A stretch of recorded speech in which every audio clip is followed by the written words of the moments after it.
Всъщност аз интернет като явление в социалните отношения го следи от 2016 много активно и забелязвам много интересни неща. Аз мисля, че моето поколение е последното, което използваше активно Фейсбук. Ние сме го видяли в началото, когато беше супер популярен и сега вече във Фейсбук са само по-възрастните ми лели и чичовци, бабите ми и така, елдър милениалите. Но всъщност Фейсбук се превърна в едно място, което е залято с тролове. Има истински тролове, нали, това е жаргона, така ги наричаме, които са хора, които работят за стотинки за това да публикуват много коментари по дадени политически теми, като на тях им се казва в каква посока да е коментара. И целта е следното. Вие всъщност ползвате Instagram Reels, ползвате и TikTok и знаете, че като видите някакво скандално видео, какво правите? Run to the comments. Да, веднага отивате в коментарите, за да видите какво хората си говорят за това видео, защото е интересно. Не е интересно само да гледаме нещо, ми е интересно да видим другите какво мислят за него. И това се случва и във Фейсбук. Само че във Фейсбук голяма част от коментарите по политически теми не са от истински хора. И това е така наречения social proof, социална проверка. Когато ние си мислим, че голяма част от хората мислят по определен начин, това за нас означава, че всъщност може би тази гледна точка е по някакъв начин вярна. Сега ще ви разкажа за един много интересен експеримент. Представете си, че всички тук участваме в един експеримент и аз съм единствената, която не знае какъв е експеримента. Всички вие имате по един лист хартия, на който са нарисувани различни клечки. Те са еднакви по дължина. И има една клечка, която е по-дълга от останалите. Със толкова по-дълга. И целта на експеримента е всички просто да ги погледнем и заедно да обсъдим и да гласуваме за това, коя клечка е най-дългата. Накрая се дава анкета, всички попълват анкетата и ние в това време обсъждаме и дискутираме. Вие обаче сте инструктирани от организаторите на експеримента да кажете, че някоя друга клечка, една и съща клечка е най-дълга, а не тази, която е очевидно по-дълга. И така този експеримент са го повтаряли много пъти с различни участници. Един човек, който не знае, че другите са се наговорили да изберат грешната клечка. И учените гледат какви са били резултатите. И резултатите са били, че хората в 60-70% от случаите са склонни да изберат това, което групата избира, въпреки че очевидно очите им казват, че това не е правилният отговор. И хората са казали, да, ето тази клечка е по-къса. Такъв, нали, елементарен пример. И това е нещо, което по много явен начин доказва social proof, социалното потвърждение като нещо, което ни води в нашата преценка в живота ни. И този елементарен първичен принцип, защото ние сме стадни животни, човека е създаден да общува с не повече от 150 души в своето ежедневие. Тоест това, което ние живеем сега, да общуваме с стотици и дори хиляди хора в животите си, това не е нещо, което ни е биологично заложено. И затова е и толкова трудно за нас да се ориентираме в този свят. И така, коментарите целят с това колко много те са на брой да убедят хората, че дългата клечка не е дълга. И затова е много важно да гледаме профилите на хората, които коментират в социалните мрежи, да виждаме те кога са създадени, дали са истински. Друго интересно нещо като принцип за начина, по който ние мислим, е склонността на хората, това също е биологично определена склонност, да създават суеверия. Суеверията са заедно в една графа с неща като астрологията. Това са неща, които ни помагат да се ориентираме в живота. Може да се каже понякога, че и религията спада в тази категория. Но това, което е интересно, че за да се разбере човешкия мозък, се изследват животни, защото е по-сложно да се правят експерименти на хора. Но сега ще ви разкажа за един експеримент с гълъби. Сложени са в една научна лаборатория няколко гълъба. И има един голям червен бутон. На гълъбите, след като натиснат бутона и направят някакви действия, им се дава храна. След някакво известно време гълъбите започват да се замислят, ние знаем, че гълъбите по принцип са много по-глупави от хората. Гълъбите започват да се замислят за това дали някое определено действие, което те извършват, не води до това всъщност те да получават храна. И гълъбите започват да изпълняват нещо като танц. Например, натискат бутона, правят 2 крачки назад, завъртат се, И това се наблюдава при много повторения на експеримента и се доказва с него това, че живите същества създават свои суеверия, ги наричат учените. Тоест, ние, когато не знаем нещо в света как работи, търсим обяснението за това. И така както гълъбите си измислят свой танц, с който да натиснат бутона, защото бутона не винаги пуска храна, но те вярват, че ако се завъртят един път и направят 2 крачки назад, бутона ще проработи. По същия начин и хората търсят обяснения. Нали знаете, по времето на COVID сигурно сте чували, че щяха да ни чипират с ваксините. Да. Щяха да ни чипират с ваксините. Имаше теории, че във всяка ваксина има сложен чип, който след това ще ни контролира, да изпълняваме волята на Бил Гейтс и всякакви такива неща. Да.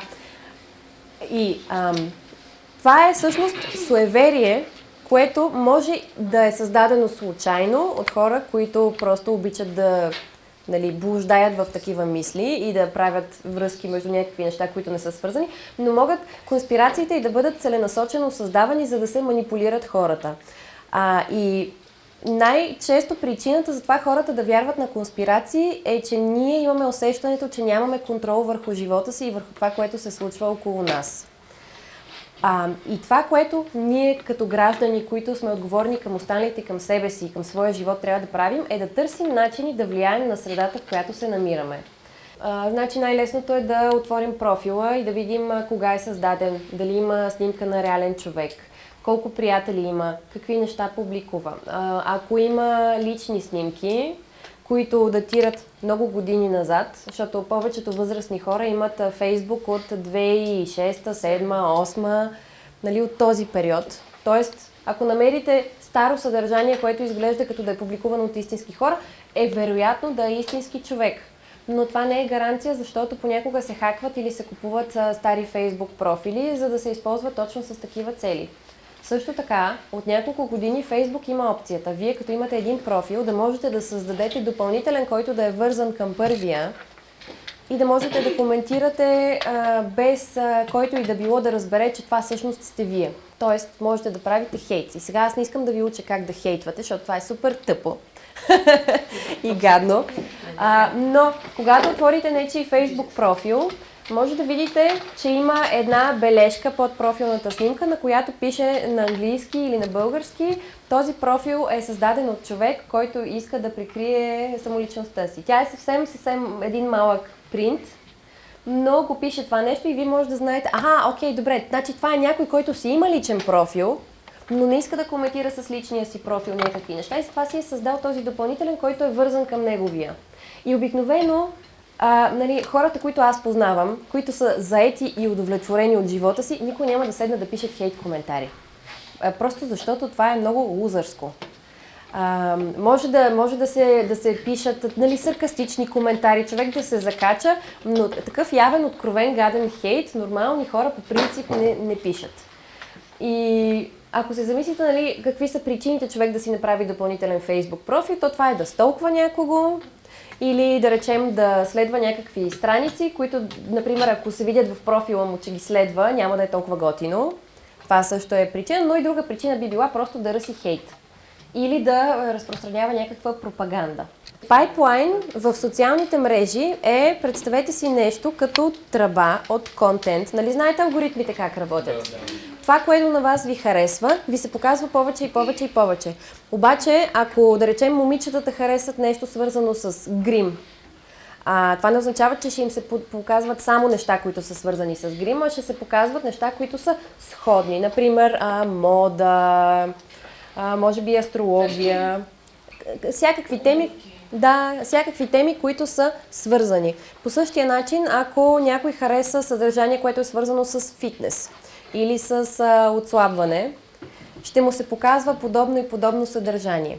И сега, пайплайните са поредици от теми за различно съдържание, които са леко тематично свързани едно с друго и които са толкова интересни, че завличат човек, който колкото повече гледа това съдържание, толкова повече той стига до една крайна цел. И имаме две крайни цели в пайплайните в социалните мрежи. От едната страна имаме комунистически ценности и идеали, от друга страна имаме крайно десни виждания. Крайно десните виждания са партии като Възраждане, хора като Андрю Тейт и така нататък. А крайно левите са, в един момент нека да обединим глобалния пролетариат, да направим някаква революция, eat the rich, но в някакви много екстремни видове. Сега ще ви кажа как работи един пайплайн. Чували ли сте за Tratlife движението в интернет? Ти знаеш. Не знам. Не си ли? Не. Така. Може да съм чувала. Има инстаграмърки и тиктокърки, които са на около 23-24 и които правят много интересно видеосъдържание с това да бъдеш традиционна съпруга. Те носят красиви рокли, да, някой се хвана за главата. Те носят красиви рокли на цветя, винаги изглеждат гримирани, направени и готвят традиционни ястия. Нара Смит е една немска по произход моделка, която е в Щатите. И прави от няколко години такова съдържание за традиционна съпруга. Тя е облечена винаги в много екстравагантни, обаче секси аутфити и готви някакви неща по един много такъв холсъм начин. Всичко от краш. Например, казват днес децата ми много искаха ментолови дъвки и аз реших да им направя домашни ментолови дъвки и се оказва така, че тя има абсолютно всички продукти, които са нужни за това. Да, и сама прави ментолова дъвка.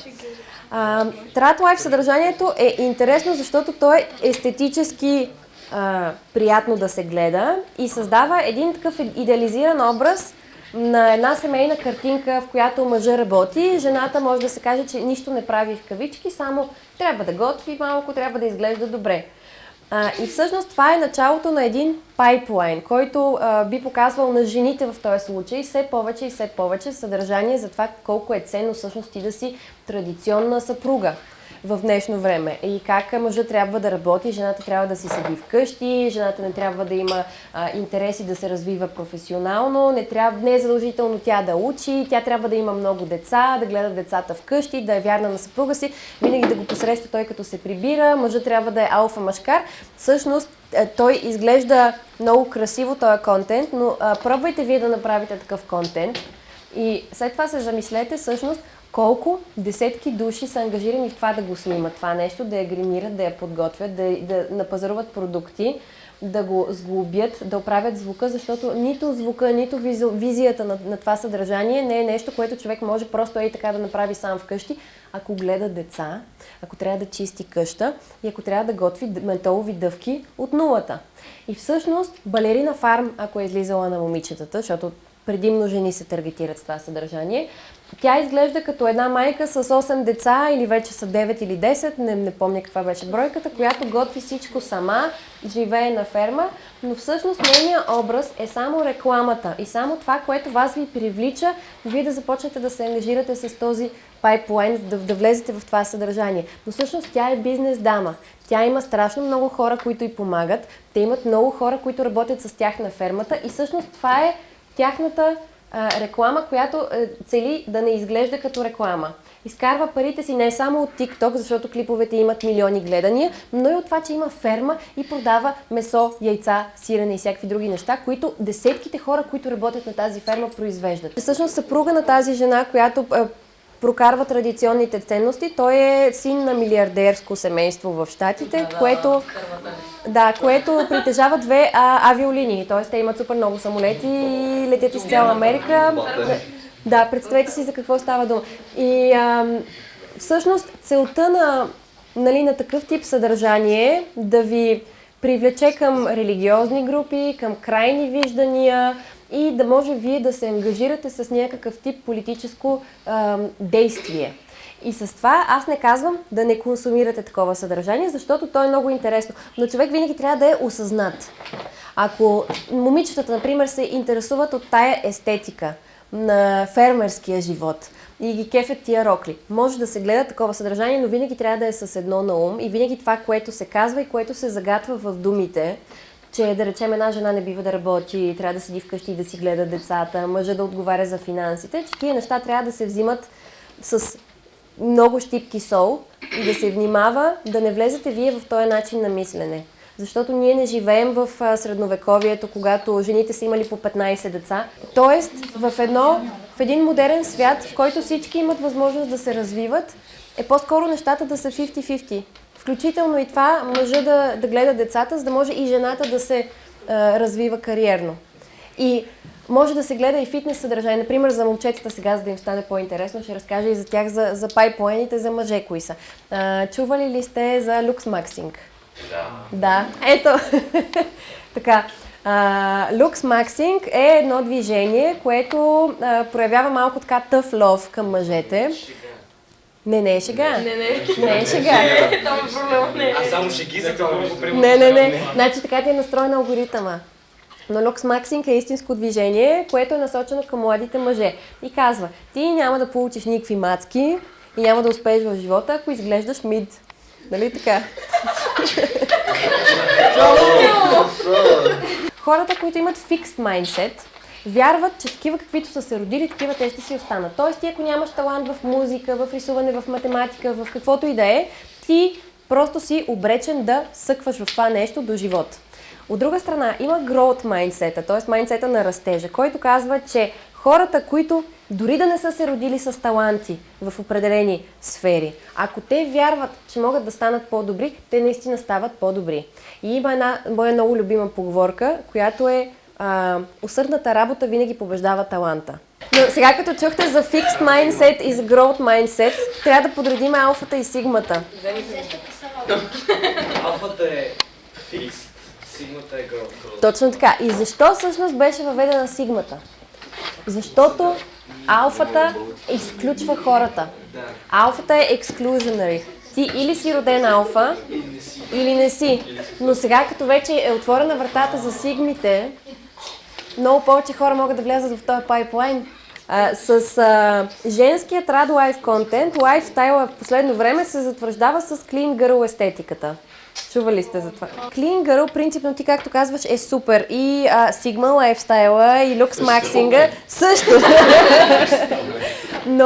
но както казах преди малко, трябва да се взимат с щипка сол тия неща. И вие трябва да се замислите за себе си. Това е един общо валиден стандарт ли е? Или аз трябва да взема от това, което на мен ми харесва и което работи за мен. Защото всички видове лайфстайл, които човек следва на 100% сляпо, го завличат в пайплайн. Защото просто така работят алгоритмите. Алгоритмите искат вие да стоите в социалните мрежи и да скролвате, докато припаднете и заспите. И ако няма достатъчно Clean Girl или люксмаксинг или каквото и да е Minecraft неща, които да гледате, ще почнат да ви дават теми, които са свързани, защото всъщност алгоритмите и социалните мрежи изграждат психологически профили на хората. Например, сега само да кажа за Clean Girl финалното, че Clean Girl, ако се замисли човек, ще види, че всъщност има една граница на тази естетика и на този лайфстайл. И това е хората с къдрава коса, хората, които нямат чиста кожа, хората, които са малко по-тежки, примерно, хора, които не се обличат по определен начин. И всъщност много е трудно човек да се впише в този идеал, защото той изключва много голяма група от хора, които не изпълняват повърхностни критерии. Защото критериите на тези лайфстайлове са повърхностни.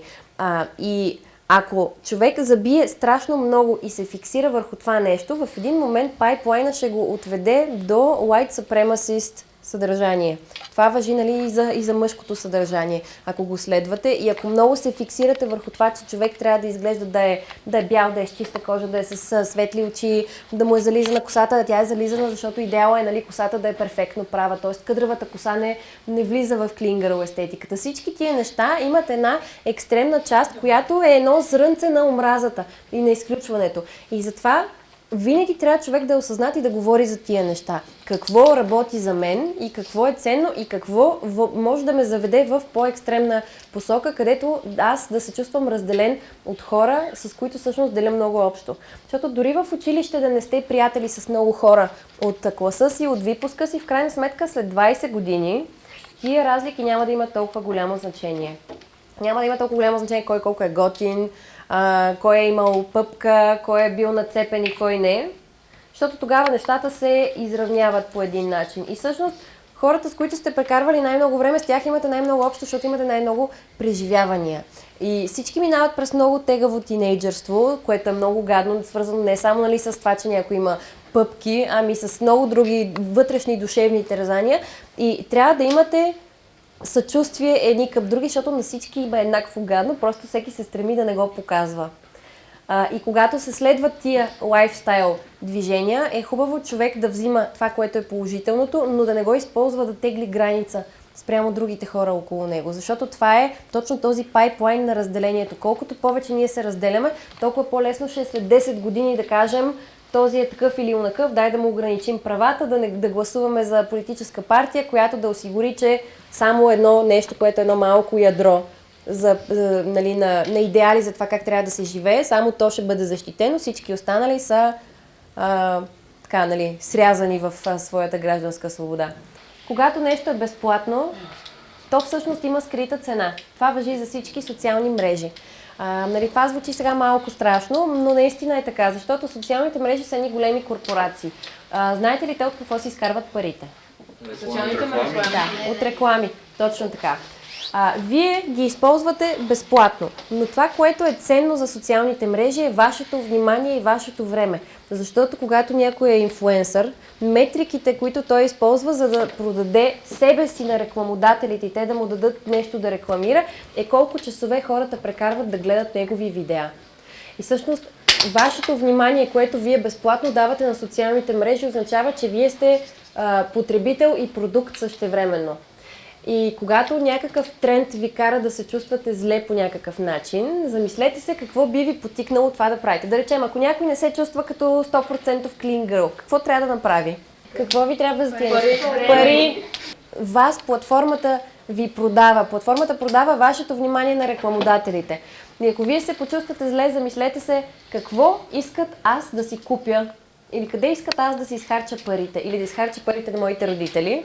Нищо от нещата, които са добри за живота, за това ние да се развиваме, не са свързани с това непременно да трябва да изхарчиш някакви пари. И всъщност вие сте плячката на социалните мрежи. Вашето време, вашето внимание и вашите портфейли. И на родителите ви, във вашия случай. Има ли фенове на Тейлор Суифт тук? Да. Добре.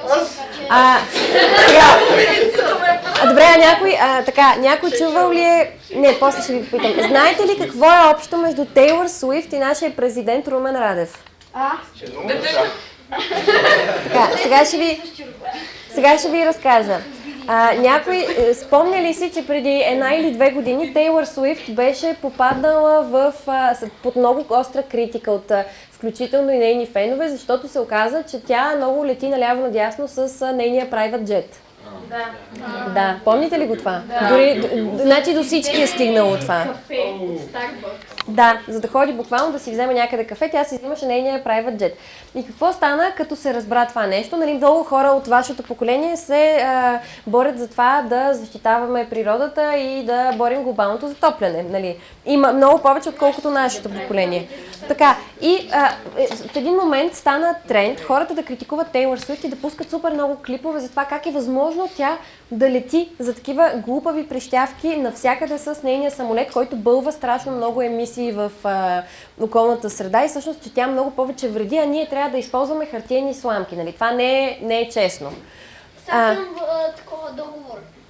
И какво стана? Помните ли, че много малко време, например седмица след като Тейлор Суифт стана повод на този скандал с нейния джет, тръгнаха слухове, че тя всъщност си е гадже с един, мисля, че баскет от Ню Йорк Джетс. Не, от Kansas Chiefs. Добре, така. Но преди да стане това, беше с нейно посещение. Тя беше отишла на игра на Ню Йорк Джетс, което е баскетбол, нали така?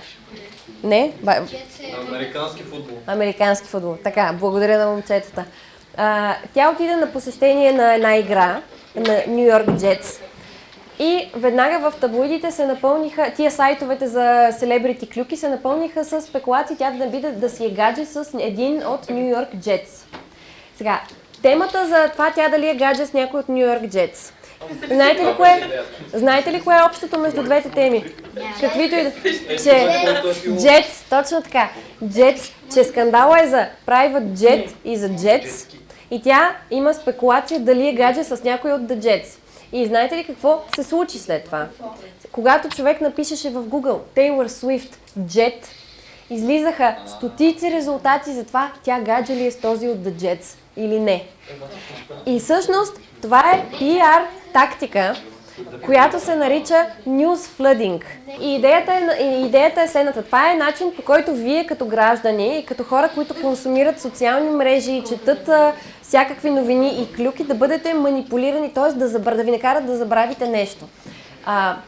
Когато излязоха тия новини с това тя гадже ли е с този от The Jets, всички спряха да говорят за това, всъщност тя колко често лети с нейния самолет. По-интересна тема. Да, защото другата е по-интересна тема и включително и на мен ми се случи, написах в Google Taylor Swift Private Jet и ми излязоха тези статии и си казах, боже, тя гадже ли е наистина с този от The Jets, и отворих статиите, започнах да чета и тотално забравих всъщност какво съм тръгнала да проверявам. И сега имаше една новина, която можех да ви покажа. Всъщност, това не е приключило скандала с нейните private jetове. Ще ви покажа само една новина, да я видите. Илон Мъск и Тейлор Суифт сега вече могат да крият детайли за техните маршрути. Могат да крият детайли за маршрутите на своите private jets. Защото има много хора, които ги следят. Има публични уебсайтове, в които са Flight Radar, например, където може да се вижда кой самолет постоянно къде се намира. Но видяхте, че в тия една година и половина или две там колкото бяха, тая тема изчезна от публичното пространство. И това се нарича flooding. Тоест ти да измислиш нещо, което ще излезе в Google като резултат или в която и да е търсачка, в TikTok, в Facebook и да напълниш пространството с толкова много информация и статии, и постове, и клипове, и какво ли не, че първичната информация да не може да бъде намерена. И сега аз ви питах какво е общото между Тейлор Суифт и Румен Радев. Помните ли, дали въобще ви е попаднало, че преди няколко седмици над летище София беше летял един дрон? Да. И тогава 6 полета трябваше да бъдат отменени. Този дрон не го хванаха, не знаеха откъде е дошъл, но той бил с размерите на военен дрон. Никой не знае, няма никаква информация за този дрон и беше шокиращо, защото въздушното пространство е част от националната сигурност на една държава. Тоест, ако някой може на летище София да прокара дрон, който да спре въздушния трафик, т.е. ние сме факт, както се казва, нали? Всеки, който иска просто да ни попречи да функционираме нормално като държава или в случай на война, да речем, дори да бягаме от България или каквото и да е, ние това не можем да го направим, защото всеки любител с голям милитари дрон, който си е купил примерно в Darknet, може просто да ни саботира като държава. И президента е главнокомандващ на военно-въздушните сили. Тоест, негова е отговорността той да отговаря за това пред публиката какво се случва, когато има някаква такава голяма заплаха за нашата национална сигурност. Какво стана след това? Нещо друго за летище София, спомняте ли си? Стана Васил Левски. Седмица по-късно, по-малко от седмица по-късно, Румен Радев прокара във всички медии неговата инициатива летище София да се преименува на летище Васил Левски. Което само по себе си е супер безсмислено действие. Нали? Да, уважаваме своите национални герои, но защо точно... стадион, спирка на метрото. Да, но защо точно сега е въпроса? Защо летището? Защото когато човек напише летище София, какво ще излезе в Google? Летище Васил Левски. Преименуваха летището на летище Васил Левски. Да речем, ако аз сега реша да хвана някой от вас, 30 човека да се съберем, ще си вземем някакви знамена, ще си ги измислим. Можем да отидем пред Народното събрание и да направим парламент, да направим протест пред парламента и да кажем, ние сме една групировка, искаме България да излезе от Европейския съюз, да се преименува на Република Стара планина и да изкараме всички чужденци от България. Нали, да го кажем това нещо. Това звучи нелепо, звучи абсурдно. Но ако ние се хванем и го направим това нещо с плакати, отидем и кръщим, медиите ще са длъжни да го отразят. И в момента, в който медиите го отразят това нещо, ние вече сме в публичното пространство. Тоест хората ще могат да ни гледат и ако има други луди хора, които са със същите виждания като нас, те могат да се присъединят към нас. И всъщност, ако ние виждаме, че някой се опитва нещо да скрие, което е значимо важно за обществото, можем да му противодействаме и да се опитаме това нещо, да продължаваме да говорим за него и да повдигаме темата, докато то бъде признато като толкова обществено значимо, че да не може да бъде скрито. И сега за Google, тук нещо много интересно да ви кажа. Ако вие се опитвате да се ориентирате политически за някоя личност, да речем, някакъв човек, който е по-възрастен от вашите родители, се показва по телевизията и сте прочели някъде някакъв коментар в социалните мрежи и не сте сигурни кой е той, каква му е историята, какво се случва. Ако напишете в Google неговото име, трябва да скролнете додолу до края на страницата и ще видите там, че в България за почти всички личности от политическия живот има един дисклеймър, една бележка, на която пише: според регламента на Европейския съюз за защита на данните, определени данни, свързани с този човек, са премахнати от резултатите. И всъщност тук е много важно да ви кажа, че Google не е нещо, което показва абсолютно всички резултати, а има много резултати, които са скрити. И да речем, ако ти си министър и си замесена в корупционен скандал, и за това нещо се пише по медиите, т.е. в техните уебсайтове, Google индексира тая информация, тя излиза в търсачката, когато ние потърсим твоето име, защото това е важна информация. Но минават 2 години и ти си казваш: добре, крайно време е това сега да го потулим. Събираш всички линкове, изпращаш една заявка на Google с лична карта и казваш: искам тези неща да бъдат заличени от страницата с резултатите, когато някой потърси моето име. И всички хора, които искат да се ангажират политически, да се информират, които идват след този момент, те няма да имат достъп до тия материали. Тоест, тия неща за вас не съществуват. Има ги на уебсайтовете на вестниците и на телевизиите, може би, ако не са махнати, но вие няма как да разберете за това. И затова, когато човек се опитва да се информира за някакви политически теми, е хубаво да използва алтернативни търсачки. Може да напишете Google Alternatives, като например DuckDuckGo, които нямат толкова добър алгоритъм като Google, но там поне нещата не са скрити. Последният инструмент, който също е много интересен. Ако попаднете на някакъв линк с значима информация, но този линк не е активен, защото хората са си променили уебсайта, информацията вече я няма, има архив на интернета, в който можете да отидете, да въведете, да пейснете този линк и да видите всъщност тази архивна машина, която архивира целият интернет, дали случайно не е хванала тази страница. Но ако е страница на новинарски сайт, е много вероятно тя да е хваната и така да видите как е изглеждала тази страница през 2004. И всъщност може да видите стария интернет и да ги четете нещата там, преди да бъдат махнати. И затова, нали, като ви казват, нещата в интернет остават завинаги, това, освен ако не ни спре тока на цялата планета, това е така. Наистина нещата в интернет остават. През 2016 има една фирма от Великобритания, която се казва Cambridge Analytica. И те се занимават с това да анализират, да събират потребителски данни. Аз не знам вие тогава въобще дали сте виждали Facebook 2016. Ами Facebook беше яко по това време още. И във Facebook беше много яко, защото можеш да влезеш вътре в профила си и виждаш, че някой твой приятел е направил някакъв квиз. Какво животно си ти според зодиакалния знак, примерно. Или на какво място ще пътуваш, какъв ще е твоя партньор, какво ще ти се случи. Всякакви такива неща, които са супер интересни, изглеждат безобидни. И всеки, нали, си цъкаше някакви куизове постоянно и си публикуваше резултатите на стената във Фейсбук. Съответно, супер много хора ги виждаха тия куизове и ги правеха. Обаче тия куизове, те не се правят от Фейсбук, ами всеки може да си направи такъв куиз и да си разпише Terms and Conditions. Знаете ли какво са Terms and Conditions? Да. Това са общите условия.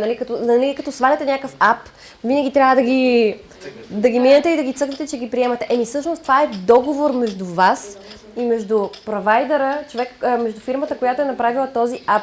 И по същия начин във Facebook през 2016 всеки, който правеше такъв квиз, трябваше да каже, че се съгласява с Terms and Conditions на тази фирма, която е направила квизовете. И всъщност какво стана?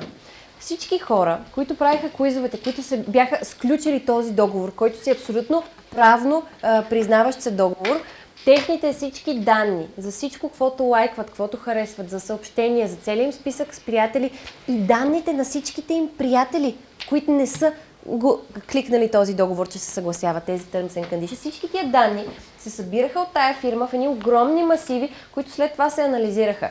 И с помощта на психолози те направиха психологически профили на хората. Спрямо, нали... Без да ги познават. без да ги познават. Спрямо образованието им, това какви новини четат, какви са им приятелите, какви теми ги вълнуват от съобщенията им. Всичко това се анализира и се правят психологически профили. И след това Фейсбук има опцията да се публикува реклама, която да се таргетира. Тоест ти можеш да избереш хората, които да видят тая реклама, какъв тип да са те. И се тестваше тогава в някакви африкански държави, които са с по-нестабилна политическа ситуация, се тестваше тая реклама.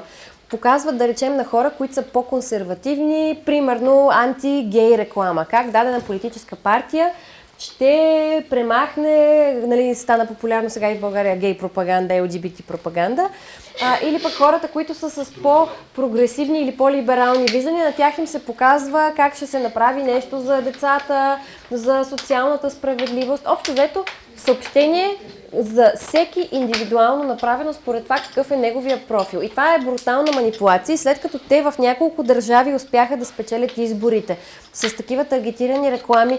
И тогава през 2016 Доналд Тръмп спечели изборите, въпреки че всички смятаха, че той няма да спечели, защото той е просто един, нали, много нелеп, много абсурден образ, който изглежда, нали, и че не е компетентен. Но всъщност тая таргетирана реклама създава ехокамери. И ехокамерата в онлайн пространството е един фид. И едни хора, които са ангажирани в този фид. И се казва ехокамера, защото, да речем, ти, ако примерно се интересуваш от фитнес, твоята ехокамера ще ти показва само съдържание за фитнес, за спорт, за дрехи свързани с фитнеса, само за такива неща. Но прехвърлете го сега това с фитнеса или с Clean Girl или с Lux Maxing, го прехвърлете с политическите виждания.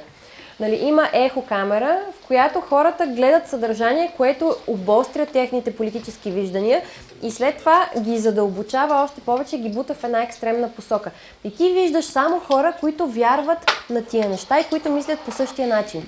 И ти си убеден, че ти си прав, защото въобще не виждаш другата гледна точка на хората, които мислят по различен начин. И тая ехокамера много ги прави едни такива закостенели виждания и тогава и настъпват и тия промени в мозъка, които след това го правят болезнено, когато ти след като толкова време си бил в комфорта на твоята ехокамера и изведнъж се срещнеш с някой, който казва, нали, всъщност комунизма е бил нещо супер тегаво и изкапано и много българи са измрели и сме отишли толкова назад в развитието си. И ти изпитваш физически дискомфорт, защото тялото ти се опитва да се бори срещу това, че някой застрашава твоята гледна точка за света като цяло. Да, и това е случай на Кембридж Аналитика и как Тръмп спечели изборите през 2016 с социалните мрежи. Така че винаги социалните мрежи са едно на ум, те са безплатни, но вие сте целта. Вие, потребителите, давате времето си и вниманието си. И е хубаво да извличате най-доброто от социалните мрежи и да им давате възможно най-малко, освен ако, нали, не искате някаква значима промяна да направите и да подобрите по някакъв начин обществото.